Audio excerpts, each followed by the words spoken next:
And so we're seeing a lot of companies coming from Australia, Europe, Canada, North America. Even more particular, I've seen in the last probably 2 years, there's a lot more companies coming from California and from outside mining who are now bringing technologies to the industrial sectors.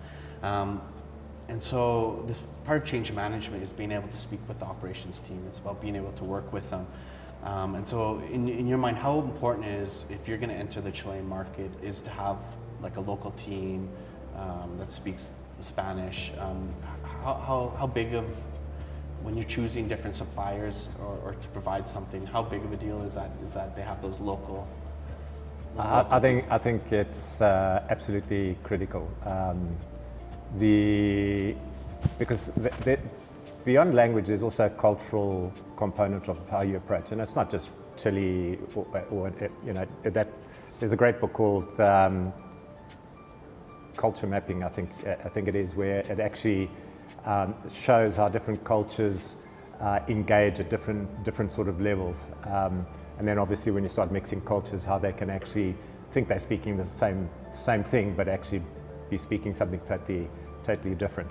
So having people who can actually translate that and be able to land it. So one is on a national level, and then the other one is obviously being able to speak the language of operations. So I've been on a digital journey for probably about 14, 15 years now. Yeah. I'm certainly not a digital native. I'm still constantly exposed to new terms and things like that. The problem is that quite often if you use that jargon in front of like a digital type jargon in front of a mining operator, they're not going to understand anything. So being able to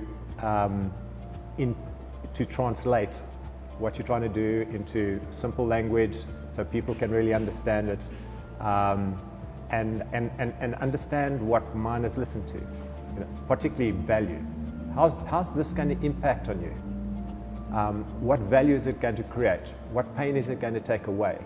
And be very crystal clear around the business and the impact rather than the tech.